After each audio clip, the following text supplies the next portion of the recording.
lórí awuyewuye tó ń lọ lórí aṣọ tí Fathia Balogun wọ̀ níjọ́ birthday wọ́n ní ó ti fa gbogbo orí ayélujára káàkiri o àwọn èèyàn bẹ̀rẹ̀ sí send picture káàkiri ṣó yẹ kó wọṣọ ẹni ṣó jẹ́ kó wọṣọ ẹni ó ní madam ìbọ́ta o wọ́n ní ẹ fi sílẹ̀ o ẹ jẹ́ kó ṣe ayé tiẹ̀ ló ń ṣe o kò ṣe ayé aláyé o ṣó gbé ayé tí yín mọ́ tiẹ̀ ni àbó wọ̀ sí yín lọ́rùn ara ẹ̀ ló wọ̀ sí lọ́rùn owó ara ẹ̀ ló fi rà ẹ wò madam ìtún pẹ̀rẹ̀pẹ̀rẹ̀ ọ̀rọ̀ lórí birthday Fathia Balogun ẹ jẹ́ ká jọ gbọ́ lẹ́nu Mama Boma.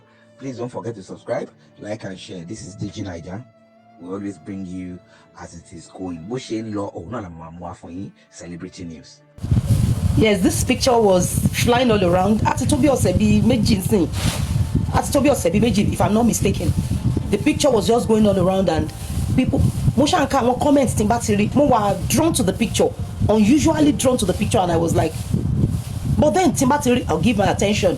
Mo dẹ̀ bẹ̀rẹ̀ sí ka comments, mo rí pé 98% of the comments ló against the woman yìí fún nǹkan tó ń wọ̀ níjọ́ birthday Fathia Balogun.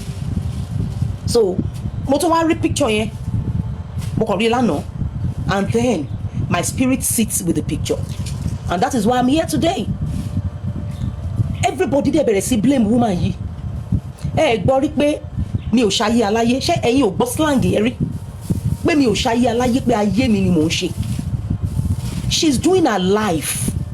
Why should I give problem to anybody? She's doing her life. It was her birthday. For the sake of crying out loud, birthday. And she must have tried it. And she would fit to fit. That day won't be the first day. She would wear it. She must have tried it. She must have picked the design herself. She must have seen it, kept the material, the cloth. But she not you want to be silly. But you say can go say meji keep birthday yet all day. So not as if we want to love our war intentionally not you war. So I want to slang here me o shaye alaye aye mi ni mo nse. She's doing her life. Èyí tó wá dùn mí jù níbẹ̀ òun ni àwọn tó jẹ́ Christians táwọn fúnra wọn nínú comment yẹn dẹ̀ rí nínú comment yẹn wọ́n á ní kí ló dé ẹ̀ ń blame ẹ̀ torí pé ó ṣe nǹkan tó wù ẹ̀yin ò ṣe nǹkan tó wù yín ṣe bá yí ara yín lẹ́yìn náà ń ṣe kò ṣayé aláyé ayé ara ẹ̀ ló ṣe and that was why she could dance in the dress. That was why she maintained her happiness in the dress. But now because you cannot wear that dress ó fún ẹ ní concern ó disturb ẹ bó ṣe wọ́n náà ò ṣayé tiẹ̀ ṣe báwọn ibi tó ń wọ̀ ẹ́ ló ń lọ especially ẹ̀yin tẹ́ jẹ́ Christians. You go to places you like, you eat what you like, you drink what you like, you visit places nǹkan tó ń wọ̀ ẹ́ ló ń ṣe ó wá ń blame ẹnìkan torí pé wọ́n ò lè wọ̀ yẹn. Please, what is the difference? What is the difference? Gbogbo ẹni tó wà láyé tó bá wùn láti ṣayé ara ẹ̀ Ọlọ́run respect choice wọn. God respects their choice. Oníkálukú ń ṣayé ara ẹ̀. Bẹ́ẹ̀ reason yìí gangan ni ọ̀run fi ń sọkún lórí ìwọ tó jẹ́ Christian níbẹ̀ yẹn. The so-called Christians, many Christians, the greatest percentage of we Christians là ń ṣayé ara wa.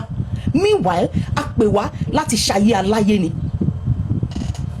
Tí gbogbo ẹni tó wà láyé kí gbogbo ẹni tó wà láyé máa ṣayé ara wọn. A group of people á pè wọ́n má ṣayé ẹ mọ́ ṣayé aláyé, and that is living the life of Christ. So that you stop living. You will stop living outrightly. Oh, ní live mọ́. You will wá pick up ayé aláyé. And so àwọn Christians yẹn náà wà níbí. After you have confessed Jesus as your Lord and Saviour, ó jẹ́wọ́ ẹ̀ tán, ó dẹ̀ bẹ̀rẹ̀ sí ṣayé ara ẹ̀, ó ń ṣe nǹkan tó ń wù ẹ́. Ó wá padà wá, ó wá ń bú ẹni tó ń ṣayé ara ẹ̀ tó wọ nǹkan tó wù. Please, in fact, tí ẹ gan pa òun lẹ́kún ju ti ẹni tá à ń sọ yìí lọ. You are causing great tears and grief to heaven more than this woman that you are pointing accusing finger at. Ìpè tí a pè ọmọ Ọlọ́run ni pé máa bọ̀ wá kú, come and die.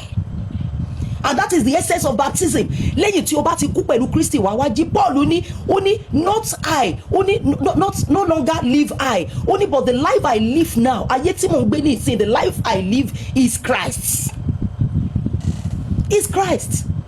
But then you live your own life. You do what you like. You go to where you want. You hold your phone for as long as you desire. Do you know how many times Kristi tán ní ká ṣayé yẹn? Kristi tó pè wá pé wá ṣayé mi. That is nǹkan tó pè wá fún yẹn. come. Look at the disciples. Ayé Jésù náà ṣe throughout. Àbí ẹ rí ibi tán ti kà pé àwọn kan sáré gbàyè pa àwọn fẹ́ lọ. Even when the mother-in-law of Peter was sick, he did not go to his mother-in-law until Jesus was going there to heal that woman. So they lived Christ's life, and that is exactly what we are called onto. N ta pè wá fún nìyẹn. A pè é sínú Kristi láti ṣayé ara ẹ̀. So ìwọ ń ṣe ayé ẹ lábẹ́ Kristi, ó jẹ́wọ́ Kristi lólúwa, ó dẹ̀ ń ṣayé ara ẹ, ó wá ń blame ẹnìkan tó ṣe nǹkan tó hùn ní ọjọ́ ìbí ẹ nígbà tí ọ̀run kẹ́ ń sọkún lórí ìwọ. Do you know how many times Jesus has beckoned on you? Máa bọ̀, come to the closet, come inside, shut the door, let's talk. Ṣé o gbọ́? Did you hear? In fact, it is so painful that even some people holding mic and standing on the pulpit, ayé ara wọn náà ń ṣe. Lẹ́yìn àkọ́kọ́ tó ti gbọ́ ìpè yẹn tó jẹ́ correct ìpè, lẹ́yìn ìpè wọ́n dẹ̀ switch, wọ́n bẹ̀rẹ̀ sí ṣayé ara wọn. Àbí ẹni tá a rán ní ìgbèríko tó lọ sí city, ṣé ayé ara ẹ̀kọ́ ló ń ṣe? You tell Jesus how you want to do it. Ó yá, ẹ jẹ́ kí n ṣe báyìí, ẹ jẹ́ kí n ṣe báyìí, and you start living for yourself. A pè wá láti ṣe ayé Kristi ni. So this woman, somebody stumble on this video, I will be so glad. Auntie Fathia Balogun, you have no reason to let what these people are saying kó bà yín nínú jẹ́ àbí kó mú yín sọkún. No, gbogbo ẹni tó wà láyé tó ń ṣayé ara wọn, it's not enough for them to query you for doing your life. But then tó bá wá lọ ṣẹlẹ̀ pé lẹ́yìn gbogbo awuyewuye wọn yìí ó lè tó bí 3 months, ó lè tó 6 months tẹkàn dání kan wà nínú yàrá tí ohun kẹ́lẹ́kẹ́lẹ́ kan kàn rọra yọ wọlé, ṣé rí voice yẹn kò ní condemn yín o, no, kò ní condemn yín, ó máa wà so soothing tó wá kàn wá tó kàn ṣí yín níyè sí ibẹ̀ yẹn pé ohun ò fẹ́ bẹ́ẹ̀, ohun ẹlẹ́dàá yín nìyẹn. That is the only voice that should make you feel uneasy. That is the only voice that should make you feel uneasy. So tó bá ti wá pè yín bẹ́yẹn tẹ́tí rí ohun yẹn, if you can just cling to that voice, because that is what the voice wants.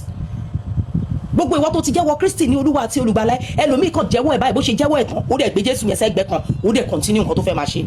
Ṣùgbọ́n a pè wá nígbà tí ohun kẹ́lẹ́kẹ́lẹ́ yìí bá ti pè wá, tí ó ti pè wá sínú agbo Kristi, ó ní máa bọ̀ wá kú gba ìyè mi, take my life now.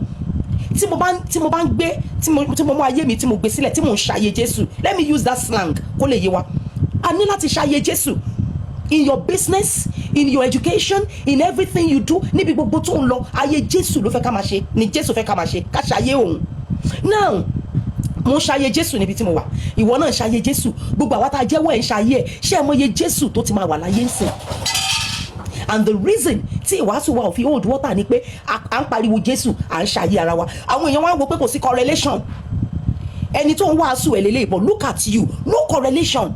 Ṣùgbọ́n tí gbogbo àwa tí a jẹ́wọ́ Kristi ní Olúwa àti Olùgbàlà bá a ṣe pọ̀ tó, tá a bá ń ṣayé Kristi, báwo ni ayé ìbá ti dùn tó, báwo ni ayé ìbá ti dùn tó. So don't listen to them. Ìwọ tí o pera ẹni ọmọ Ọlọ́run Kristiani, ìwọ ló ní ọ̀rọ̀ yìí, ayé ta ló ń ṣe. Ẹ wá àwọn èèyàn mímọ́ tí wọ́n ń tọ ọ̀nà ayé, ọ̀pọ̀ ló kó ẹrú, wọn kò mọ Ọlọ́run wọn mọ́, ọ̀run sì ń ṣọ̀fọ̀ lórí ọmọ, apẹ̀yìndà sáré padà wálé, òní lọ́jọ́ ìgbàlà rẹ̀, ẹ yí padà o Kristiani, apẹ̀yìndà o, Jésù ń bọ̀, bó ti lọ kò mà ní pẹ́ mọ́, kí ọkàn àtàrà mi jẹ́ ti Jésù láì. Can you say the same and pray the same? Kí ọkàn àtàrà mi jẹ́ ti Jésù láì. Stop living. Let Christ begin to live in you and through you.